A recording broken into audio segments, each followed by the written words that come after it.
आज की इस वीडियो में हम लोग जानेंगे कि जो रोटेटिंग न्यूट्रल होता है ये क्या होता है। इंटरव्यू में यह क्वेश्चन आपसे पूछ लिया जा सकता है, तो इसका सही उत्तर क्या होगा इस वीडियो में आप जान जाएंगे। तो देखिए, जो थ्री फेज का जो ट्रांसफार्मर होता है उसमें जो रोटेटिंग न्यूट्रल होता है एक ऐसी अवधारणा, एक ऐसी परिस्थिति होती है को दर्शाता है कि जब ट्रांसफार्मर की जो सेकेंडरी वाइंडिंग होती है, दो प्रकार की वाइंडिंग होती है ट्रांसफार्मर में। जब ट्रांसफार्मर की सेकेंडरी वाइंडिंग का न्यूट्रल पॉइंट जो होता है वो एक स्थिर स्थिति में नहीं रहता है, तो उस कंडीशन पर क्या होता है कि जो फेज वोल्टेज होती है वो असंतुलित हो जाती है। अब होता क्या है, यहाँ पर देखिए कि जो ट्रांसफार्मर होता है इसकी ये जो हिस्सा होता है ये प्राइमरी होता है और ये हमारा होता है ये सेकेंडरी हिस्सा होता है। अब यहाँ पर देखिए, जो प्राइमरी होता है उसमें जो थ्री फेज का जो कनेक्शन होता है वो डेल्टा में होता है और सेकेंडरी साइड का जो होता है वो स्टार में होता है। अब स्टार में जब होता है तो ये जो स्टार पॉइंट होता है इसका जो पोटेंशियल होता है वो कितना होता है, हमारा जीरो होता है। अब यहाँ का जब पोटेंशियल जीरो हो गया तो इसको हम क्या करते हैं, अर्थ के साथ में हम इसको ग्राउंड कर देते हैं। अब अगर ये जो प्रॉपर तरीके से ग्राउंडिंग इसमें नहीं हुई है, अब मान लीजिए कि किसी कारण से यह जो ग्राउंडिंग है ना भैया वो मान लो निकल गई, हट गई कोनो कारण से, इसके अंदर सल्फेशन आ गया या कोनो कारण से भी ये अगर हट गई, यहाँ से निकल गई, तो क्या होगा कि यहाँ से जब प्रॉपर तरीके से ग्राउंडिंग नहीं मिली इसमें तो इसके अंदर दिक्कत आएगी। अब दिक्कत क्या आएगी कि एमा जो है, जो फेज वोल्टेज जो है ना वो असंतुलित हो जाएगा, ठीक है, उसमें अनबैलेंस हो जाएगा जो फेज वोल्टेज है। और इसी को हम क्या कहते हैं, घूमता हुआ आपको प्रतीत होगा। इसकी जो वोल्टेज है ना न्यूट्रल में जो वोल्टेज है भैया वो जीरो ना रह के ऊपर नीचे होएगा। मतलब ये जो वोल्टेज है ना, मतलब ये जो वोल्टेज जीरो होना चाहिए ना, ये दो जीरो ना हो करके 110 वोल्ट, 100 वोल्ट, 50 वोल्ट इस प्रकार से होएगा। ये चीज जो है ना वो सही स्थिति नहीं है, जीरो होना चाहिए। जो न्यूट्रल का पोटेंशियल है वो जीरो होना चाहिए, लेकिन जीरो रहेगा ही नहीं। काहे लिए कि ये जो आपने प्रॉपर तरीके से ग्राउंडिंग नहीं की है, और जब ग्राउंडिंग नहीं है प्रॉपर तरीके सही तरीके से नहीं है तो क्या होगा कि इसके साथ में चूंकि पृथ्वी का जो पोटेंशियल होता है ना, पृथ्वी में जो वोल्टेज होता है वो कितना होता है, वो जीरो होता है, ठीक है। और हमने क्या किया, इस न्यूट्रल का मतलब जो अर्थिंग जो हमारा स्टार पॉइंट है ना वो का हमने किससे जोड़ दिया, जीरो से जोड़ दिया। आपने सुना होगा बचपन में कि जो जीरो होता है उससे अगर हम क्या करें, पहाड़ का गुणा कर दें तो क्या बनेगा, जीरो ही तो बनेगा, ठीक है ना। तो यहाँ पर देखिए आपने क्या किया, न्यूट्रल पॉइंट जो है उसको आपने किसके साथ जोड़ दिया, अर्थिंग के साथ, अर्थ के साथ जोड़ दिया। अर्थ का पोटेंशियल कितना है, वो जीरो है, तो जीरो है तो ये क्या हो गया, जीरो हो गया पूरा। अब क्या होगा कि अब तीनों फेसों में आप देखेंगे यहाँ पर जीरो, ठीक है, यहाँ पर जीरो। अब यहाँ पर आप देखेंगे तो यहाँ पर कितना रहेगा, यहाँ पर जो वोल्टेज आएगी वो तो जीरो हो जाएगी। और यहाँ पर जब वोल्टेज जीरो हो जाएगी तो इस जीरो से इसको देखेंगे आप तो कितना हो जाएगा, हमको 220 है तो बताएगा, ठीक है। लेकिन अब मान लो कोनो कारण से भैया यहाँ पर ये ग्राउंडिंग जो है वो प्रॉपर नहीं बची, ग्राउंडिंग जो है वो अनबैलेंस हो गई। काहे लिए, यहाँ पर मान लीजिए तारे टूट गया, मान लीजिए कोनो कारण से भैया यहाँ पर सल्फेशन हो गया, ठीक है, या कुछ भी कारण हो गया, तारे टूट गया, कुछ भी हुआ मतलब, तो अब यहाँ से जो जीरो के साथ जो जुड़ाव था ना वो हट गया। और जब जीरो के साथ जुड़ाव हट गया तो अब क्या होगा, इसका वाला जो वोल्टेज है ना वो घूम करके यहाँ पे आ जाएगा, ठीक है, क्योंकि अब जीरो तो ये बचा ही नहीं ना। तो अब क्या होगा, इसके साथ में 220 ये है, मान लो ई वाले का वोल्टेज जो घूम करके मान लो 50 वोल्ट आ गया, तो 220 और 50 कितना हो गया, 270 वोल्ट हो गया। अब 270 वोल्ट क्या होगा, नुकसान तो करेगा। मतलब कुल मिला करके ये हुआ कि जो आपका फेज वोल्टेज है ना वो अनबैलेंस हो जाएगा। और यही को क्या होगा, ये कम ज़्यादा भी होता रहेगा ना, इसको हम घूमता हुआ आपको महसूस होगा। अब बात आती है कि रोटेटिंग न्यूट्रल होता काहे लिए, तो जैसा हमने आपको बता दिया कि अनबैलेंस लोड के कारण होता है। अब इसमें क्या है कि यदि तीनों फेज में लगाए गए लोड समान नहीं है, ठीक है, एक कारण तो ये है अर्थिंग वाला पॉइंट टूट गया आपका, ग्राउंडिंग वाला टूट गया, तो इसकी वजह से भी होएगा। अब मान लो कोनो कारण से मान लीजिए कि जो आपका आर फेस है ना आर फेस को, वाई फेस को और बी फेस को, ये 3 फेस है ना, आपने सिंगल फेस यूज किया इसको। अब यहाँ पे क्या हुआ, यहाँ मान लीजिए 50 किलोवाट का इफ लोड डाल दिया, और इसमें क्या किया 5 किलोवाट का डाल दिया, एमा का किया 10 किलोवाट का लोड डाल दिया।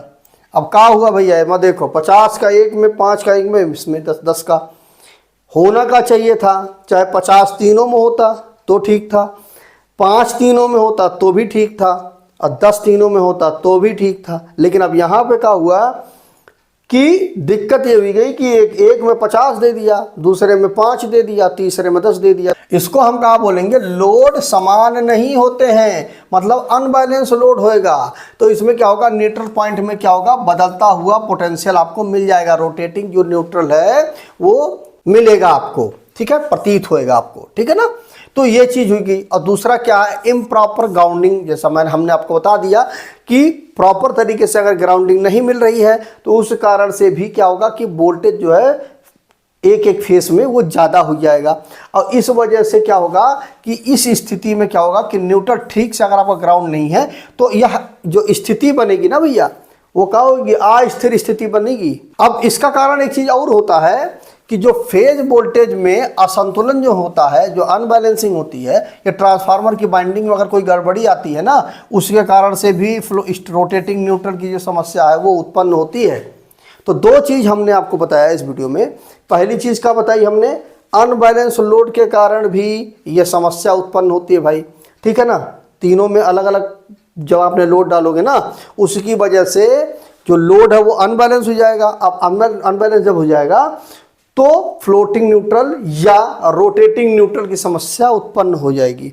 दूसरा क्या हुआ कि आपकी जो ग्राउंडिंग है वो प्रॉपर तरीके से नहीं है, किसी कारण से तार हट गया है, कुछ भी हुआ है, तो उस कारण से भी रोटेटिंग न्यूट्रल की समस्या आएगी। अब बात है कि भैया रोटेटिंग न्यूट्रल तो हो ही गया, अब तो समस्या हमने उत्पन्न कर दी या कौनों कारण से उत्पन्न हो गई, तो अब इसमें क्या होएगा कि इसका प्रभाव क्या होएगा वो जान लो। जो सिस्टम है आपका पूरा इलेक्ट्रिकल सिस्टम है, इसमें वोल्टेज फ्लक्चुएशन, मतलब वोल्टेज कब वो ज़्यादा हो जाएगा कब वो कम हो जाएगा, ठीक है ना। कम ज़्यादा भी वोल्टेज होता रहेगा आपका, मतलब अस्थिर वोल्टेज की समस्या आपको मिलेगी।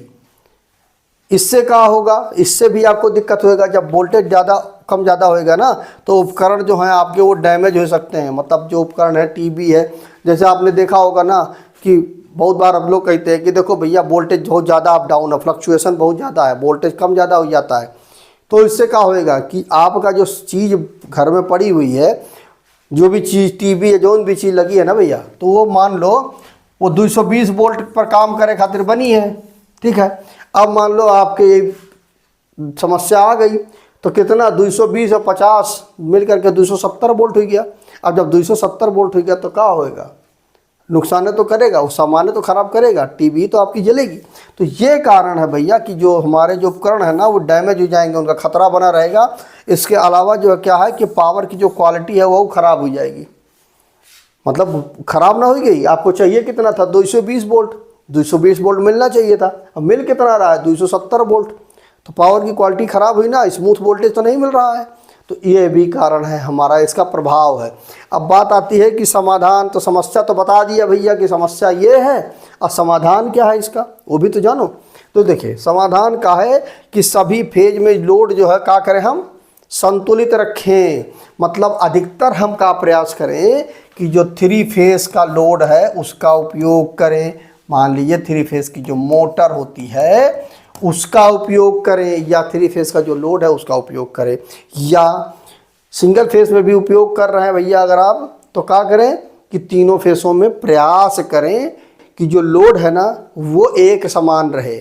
आप चेक करें कि तीनों में कितना लोड चल रहा, और जितना लोड चल रहा है बस वही के अनुसार सेटिंग करें। मान लो अब यहाँ पर देखो बी फेस में 50 किलोवाट है ना, तो इसका कुछ लोड उठा करके 5 वाले पे डाल दो, इसका कुछ उठा करके 10 वाले पे डाल दो, तो क्या हो जाएगा कि बराबर कर लो। 1-2 किलोवाट का आगे पीछे ठीक है, लेकिन इतना ज़्यादा अनबैलेंस होएगा तो दिक्कत है भैया। तो ये चीज़ों से मतलब अगर आपको रोटेटिंग न्यूट्रल वाली समस्या से बचना है तो आपको क्या करना पड़ेगा, बैलेंस लोड करना पड़ेगा, यही विकल्प है। अब इसमें क्या है कि जो लोड है वो संतुलित करना पड़ेगा। इसके अलावा न्यूट्रल को सही तरीके से ग्राउंड करना पड़ेगा। जैसे हमने बताया कि यहाँ न्यूट्रल जो है ग्राउंडिंग के साथ में प्रॉपर कनेक्ट नहीं है तो यह दिक्कत आएगी। तो उसमें क्या करेगा, इसको प्रॉपर तरीके से चेक करो भैया और एक सही करो। ठीक है। सिस्टम में किसी प्रकार की असमानता जैसे फेज असंतुलन की जांच में और सुधार करना। ठीक है। असंतुलन है, फेज में असंतुलन है तो उसको चेक करिए प्रॉपर तरीके से भैया, जांच करो, ट्रबल शूटिंग करो और समस्या को सॉर्ट आउट करके चिन्हित करके उसको सही करो। ठीक है। तो ये है आपका।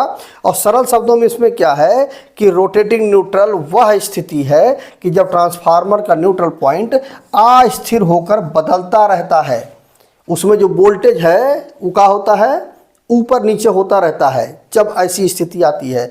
यह मुख्यतः लोड असंतुलन या ग्राउंडिंग की समस्या के कारण होता है। जो ग्राउंडिंग अगर आपका प्रॉपर तरीके से नहीं है तो ये समस्या होगी, या असंतुलित लोड है उसके कारण होगी। ठीक है। दो ही कारण से होगी। इसे संतुलित लोड और उचित ग्राउंडिंग से ठीक किया जा सकता है। तो आपको इस वीडियो में यह चीज़ तो अच्छे से पूरी उम्मीद है हमका कि समझ में आ गई होगी कि रोटेटिंग न्यूट्रल क्या चीज़ है और ये काहे होती है, इसको हम सही कैसे कर सकते हैं। तो कमेंट करके ज़रूर बताइए कि भैया वीडियो आपको कैसा लगा। हमने पूरा प्रयास किया है कि आपको अच्छी तरह समझ में आ जाए। फिर भी यदि आपको मन में कोनो डाउट रह गया है तो कमेंट करके ज़रूर बताइएगा। हम पूरा प्रयास करें कि आपका समस्या दूर हो जाए। किसी और वीडियो में मिलते हैं। ख्याल रखो अपना। राधे राधे।